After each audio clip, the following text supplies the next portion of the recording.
Definitely got to talk about a lot of things going with North Carolina teams, but especially with Charlotte.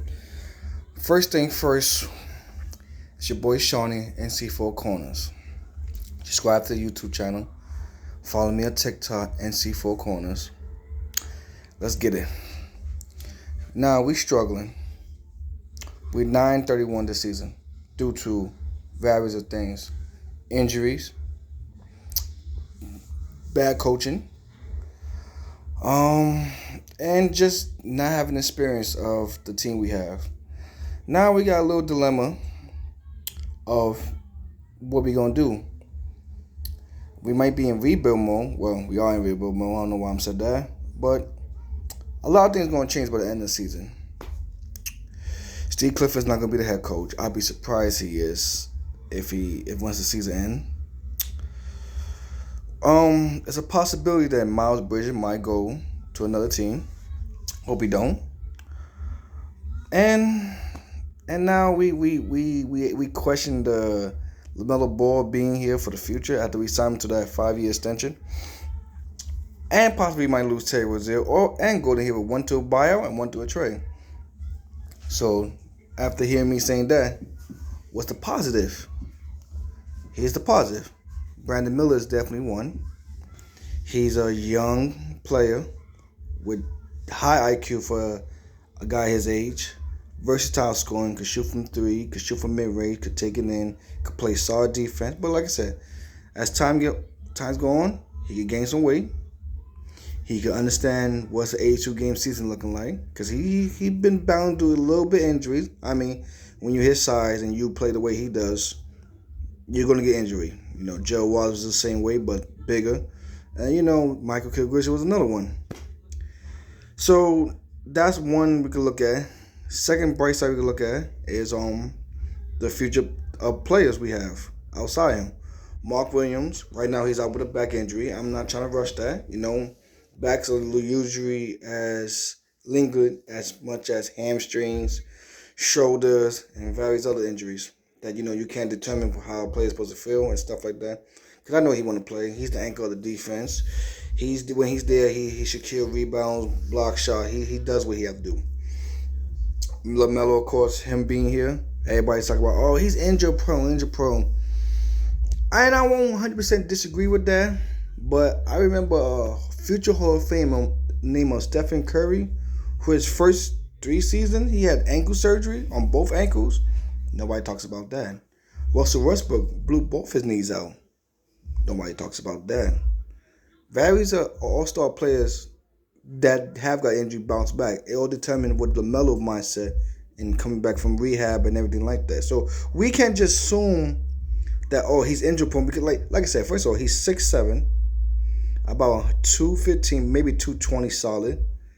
And, when you that tall and you moving the way he moved, you bound to mess up some ligaments, some bones, you understand? Because a guy at that height is not supposed to be moving like that. People really not trying to hear me when I say statements like that. They think like, oh, Michael Jordan was 6'6", but Michael Jordan was 6'6" with muscle, and he was agile. LaMelo was not agile like a Michael Jordan or Shifley. He's a Shifley type guard, like, Sean Livingston. But even then, Sean Livingston learned certain techniques, certain post moves, certain things to make his game last longer.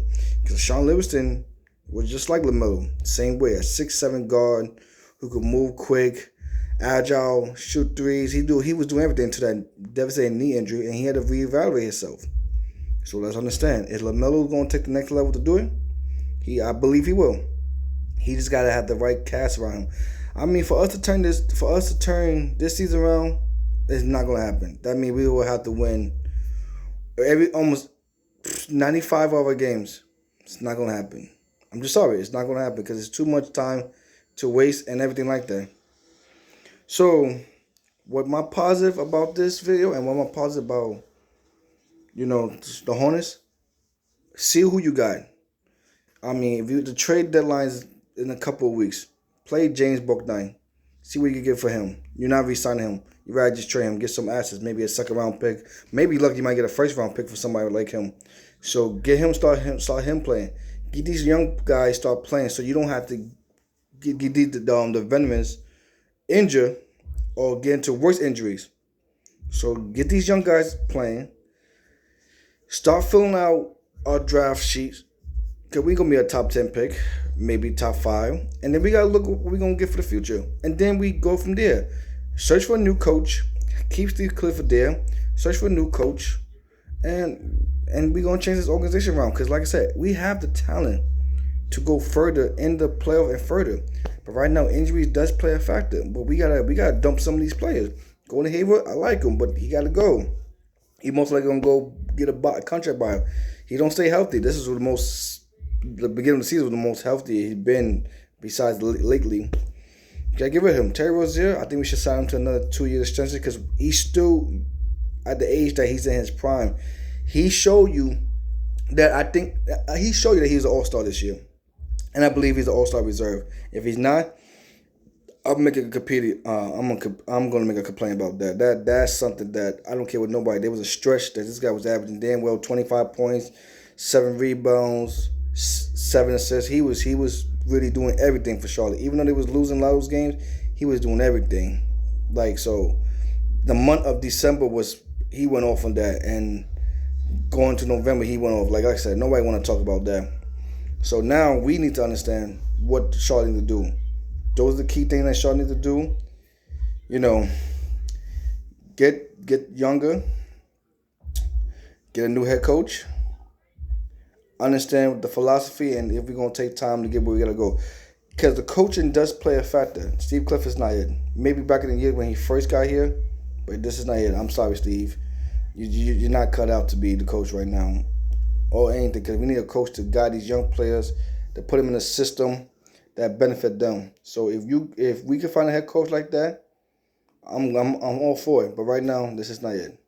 This is not it right now. So if you're Charlotte fans, just be patient. I know we've been patient for a long time. You want to go back to the 90s. If you're around my age, you go back to the Larry Johnson, the Muggsy Bogues, the Alonzo Moore, the Baron Davis days, so on and so on. It's going to happen sooner or later. You got to be patient. We have a new ownership. They're trying to do their best to not get too involved, but damn it, they need to get involved right now. So if you like this video, subscribe, comment, share. Let me know what you guys think. I'm out. Your boy's out.